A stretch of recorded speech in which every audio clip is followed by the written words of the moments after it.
Зөвшөөрлийн захим систем. Системд нэвтрэх.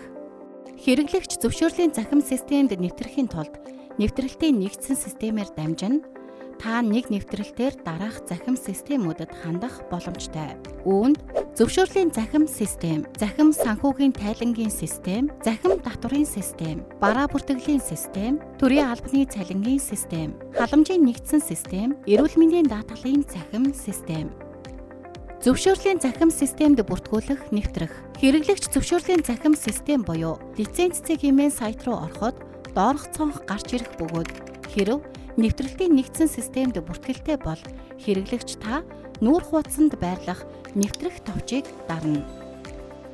Гарч ирсэн цонхонд харгалзах мэдээллүүдийг оруулж нэвтрэх үйлдэл хийнэ. Нэвтрэлтийн нэгдсэн системд бүртгэлгүй бол бүртгүүлэх товчийг дарж системийн бүртгэлийн цонхыг дуудана. Үүний дараа гарч ирсэн цонхонд өөрийн мэдээлэлээ үнэн зөв оруулж I am not robot чек хийж бүртгүүлэх товчийг дарснаар таны бүртгүүлсэн захим шуудан болон гар утсанд нэвтрэх нэр болон нэг удаагийн нууц үг очино. Захим шууданд ирсэн нэвтрэх нэр болон нэг удаагийн нууц үгийг оруулж нэвтэрч системээс илгээсэн нэг удаагийн нууц үгийг заавал солих шаардлагатайг анхаарна уу? Байгууллагын эрх холбох, тохиргоо хийх. Хэрэглэгч захим татврын системийн веб-сайт болох e-tax.cg, mtax.cg-ийн нэвтрэн өөрийн хамаарал бүхий компаниудаас зөвшөөрөл хүсэж буй компаниа сонгон цааш нэвтрэнэ. Нэвтэрсний дараагаар профайл хэсгээс эрхийн тохиргоо цэсийг сонгон орно. Үүний дараагаар хэрэглэгчийн тохиргоо цонх руу шилжих ба тохируулах цэсэн дээр дарснаар хэрэглэгчийн эрх тохируулах цонх гарч ирнэ. Энэ цонхны тусгай зөвшөөрлийн эрх сонголтыг зөв болгоно. Та тухайн эрхийг сонгосноор тухайн компанийг төлөөлөн тусгай зөвшөөрлийн захим системд хүсэлт гаргах боломжтой болох бөгөөд тусгай зөвшөөрлийн хүсэлт гаргахтай холбоотой хууль болон журмуудад заасны дагуу үүрэг хүлээхийг зөвшөөрч байна уу гэсэн цонхноос тийм гэсэн сонголтыг дарж хадгалах товчийг дарна. Захим төлбөрийн системд тохиргоо хийсний дараа зөвшөөрлийн захим системд нэвтрэх үед байгууллагын эрх үүснэ. Мэдээлэл зэс. Зөвшөөрлийн хүсэлтэд захимаар гаргахдаа байгууллагын мэдээлэл шинжилэлт, хэрэгцээт бичиг баримт, байгууллагын захим шуудан, утасны дугаарыг оруулах, засварлах үйлдэл хийнэ. Үндсэн мэдээлэл шинжлэх. Мэдээлэл зэсэд системд нэвтэрсэн байгууллагын мэдээллийг улсын бүртгэлийн ерөнхий газарт бүртгэгдсэн байгууллагын ерөнхий мэдээлэл, захирлын ерөнхий мэдээллийг системээс татаж харуулна. Хэрэв тухайн мэдээллүүд өөрчлөгдсөн байвал мэдээлэл шинжлэх товчон дээр дарж улсын бүртгэлийн ерөнхий газар мэдээлэл шинжилэлт хийнэ. Захим шуудан, утас, аж ахуй нэгжийн танилцуулга, аж ахуй нэгжийн лого зэрэг шаардлагатай бусад мэдээллийг гараас оруулж хадгалах товчийг дарна. Тохиргоо, харах дэлгэцийн тохиргоо. Тохиргоо товчийг дарж харах дэлгэцийн тохиргоо цонхыг дуудана. Тус цонхноос инженер техникийн ажилтан бүртгэлээр бүртгэлтэй байгаа ажилтны мэдээллийг харах ба бүртгэлээс хасах болон өөр ажилтнаар сольж холбох зэрэг үйлдэлийг хийнгээд хадгалах товчийг дарна. Инженер техникийн ажилтны бүртгэл. Тохиргоо цэснээс инженер техникийн ажилтан бүртгэл талбарт байх инженер техникийн ажилтны холбох товчийг дарж хассан ажилтны оронд орлох ажилтныг оруулж холбох цонхыг дуудана. Ингэхдээ тухайн инженер техникийн ажилтныг MCIS.gov.cg-ийн бүртгэлтэй байна. Зурагт харуулсан цонхны дээд хэсэгт ажилтны регистрийн дугаар болон нэрийг бичиж хайх товч дээр дарна. Хайсан нэр болон регистрийн дагуу тухайн ажилтны ерөнхий мэдээлэл болон анкетыг харуулах бөгөөд улаан X товчийг дарж инженер техникийн ажилтан системээс хасах боломжтой. Системээс хасах хүсэлт илгээсний дараа тухайн инженер техникийн ажилтан өөрийн эрхээр системд нэвтрэн хүсэлтийг батлах, цуцлах боломжтой байна. Мөн ажилтан талаас тухайн инженер техникийн ажилтны бүртгэлээс хасагдах хүсэлт илгээх боломжтой.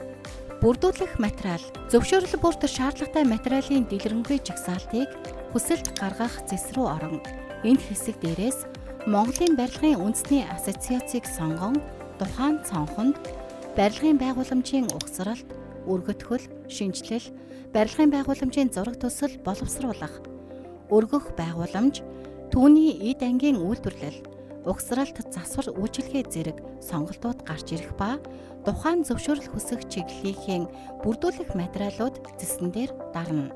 Энэ цонхноос дэлгэрэнгүй харах ба тайлбараас тухайн материалын бүрдүүлбэрт ямар мэдээлэл агуулгадах талаар харах боломжтой. Мөн нөхцөл шаардлага, байнгын шалгуур, түгээмэл асуулт хариулт зэрэг дэлгэрэнгүй мэдээлэл авах боломжтой. Зөвшөөрлийн хүсэлт гаргах. Хэрэглэгч захимаар зөвшөөрлийн хүсэлтийн бүрдүүлэх материалуудтай танилцах, захим хүсэлт илгээх, хүсэлтийн явцыг хянах, засварлах үйлдэл хийн.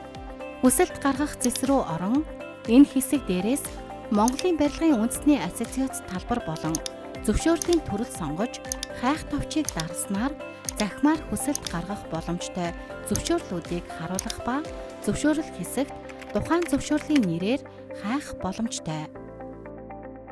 Хэрэглэгч шаардлагатай материалуудыг бүрэн бүрдүүлсэний дараа захимаар хүсэлт гаргах зөвшөөрлийн талбарт байрлах товчийг дарна. Тус цонх нь хүсэлт гаргаж байгаа аж ахуй нэгж ба аж ахуй нэгжийн төрөл, хүсэлтийн төлөв, хүсэлтийн чиглэл, нөхцөл шаардлага зэргээс бүрдэнэ. Илгээсэн хүсэлт 5 жилийн хугацаатай гарна. Дахин өөр ажлын төрлөөр хүсэлт илгээхэд үйлчилгээний хураамж, улсын тэмдэгтийн хураамж дахин төлөгдөх учраас аль болох боломжит бүх ажлын төрлөө нэг дор авахад анхаараарай. Нөхцөл шаардлага. Инженер техникийн ажилтан хэсэгт ажилтны тухайн чиглэлд томилогдсон ажилтны нэр гарах ба сонгож хадгалах товчийг дарна. Харин баталгаажсан зөвшөөрлийн жагсаалт хэсэгт тухайн байгууллагын хүчинтэй байгаа бусад зөвшөөрлүүд харагдана. Нөхцөл шаардлага хэсэгт байх шинээр авах товчийг дарж зөвшөөрлийн талбарт шилжинэ. Хүсэлтийн мэдээлэл хэсэгт хүсэлт гаргаж байгаа албан тушаалтны нэр, сүүлийн шийдвэрлэлтийн төлөв, хүсэлт бөглөж эхэлсэн огноо, хүсэлтийн түүх харуулах цонх дуудах товч. Бүрдүүлэх материалууд. Тухайн хүсэлт гаргаж байгаа зөвшөөрөлд шаардлагатай бүрдүүлэх материалуудыг харуулна. Захим хүсэлтийн шийдвэрлэлт хэсэгт зөвшөөрлийн захим хүсэлт шийдвэрлэлтийн дараалал явцыг харуулна. Алхам 1. Бүрдүүлэх материалууд системд оруулах, баталгаажуулалт хийх. Бүрдүүлэх материалууд нь дараах төрөлтэй байна. Үүнд системээс шууд үүсгэх, хэрэглэгч энэхүү задрах товчийг дарж холбогдох мэдээллийг шалгаж баталгаажуулах үйлдэлийг баталгаажуулах товчийг дарж хийнэ. Файл хавсаргах. Хэрэглэгч энэхүү задрах товчийг дарснаар файл хавсаргах талбар гарч ирнэ. Файл оруулах товчийг дарж файлаа оруулна. Амжилттай хуулсан файл дараах байдлаар харагдах бөгөөд баталгаажуулах үйлдэлийг баталгаажуулах товчийг дарж хийнэ. Амжилттай оруулсан бүрдүүлэх материалууд нь ногоон өнгөөр ялгарсан байна. Алхам 2. Бүх бүрдүүлэх материалуудыг бүрэн оруулж баталгаажуулсан тохиолдолд хүсэлт илгээх талбар автоматар үүснэ. Тайлбар хэсэгт гараас холбогдох тайлбар оруулж шаардлагатай бол файл хавсаргана. Хүсэлт илгээх товчийг дарж гарч ирэх анхааруулга асуултанд тийм товчийг дарснаар тусгай зөвшөөрлийн хүсэлт амжилттай илгээгдэнэ. Улсын тэмдэгтийн хураамж төлөх. Мэргэжилтэн зөвшөөрлийн хүсэлтийг хянаж шалгасны дараа улсын тэмдэгтийн хураамжийн төлбөрийн нэхэмжлэл илгээнэ.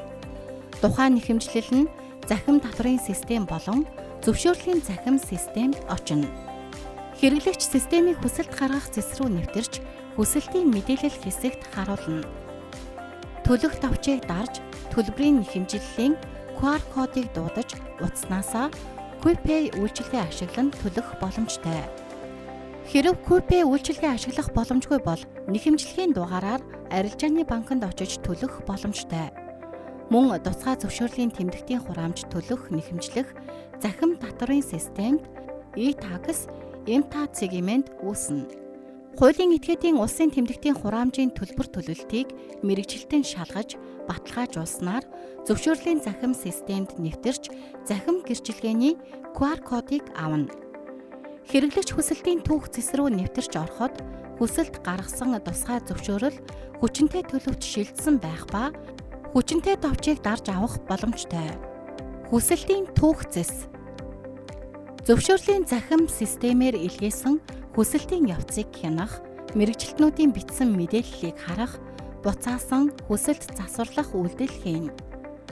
Илгээсэн хүсэлтийн дэлгэрэнгүй түүх харах. Захим системээр гаргасан хүсэлтийн төлөв, илгээсэн огноо, хүсэлт гаргасан хэрэглэгчийн мэдээллийг хүсэлтийн түүх зэсийн боловсрол, шинжлэх ухааны яам төрлийг сонгоно. Тухайн талбарт хүсэлт гаргасан тусгай зөвшөөрлийн мэдээлэл, төлөвийг харуулах ба нэмэх товчийг дарж ерөнхий мэдээллийг харна.